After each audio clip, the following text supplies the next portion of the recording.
Inilatag ng Department of Social Welfare and Development ang mahakbang para tiyaking hindi maaabuso ang 1 bilyong piso pondo para sa libreng gamot ng mga mahihirap.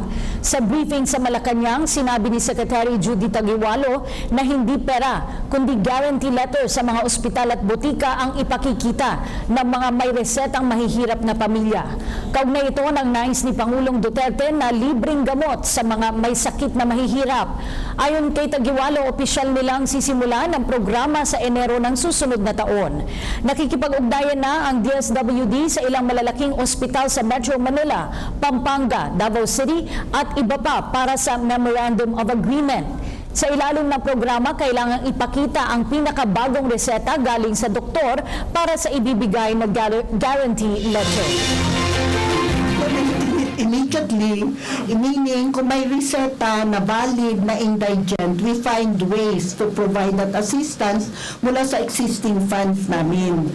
But the actual 1 billion pesos have not been downloaded to us. No? At you know naman, we have to come up with guidelines. No, we have to come up with guidelines because this is still government money. We have to make sure na in line ito sa mga existing rules ng gobyerno. So, yun ang immediate, ginawa na natin, pero wala pang pera sa amin. Gayun pa man, nilinaw natin, pwede na hong maumpisahan, basta hong may reseta kayo at napunta kayo sa DSWD Field Office, tutulungan ho kayo na makuha ang gamot na ito. Hindi ho perang maibibigay namin sa inyo sa kagyat, but referral o kaya guarantee letters. No? Paano po yun, Prof? Paano yung guarantee letters na ibibigay? Usually may memorandum of understanding kami sa mga butika.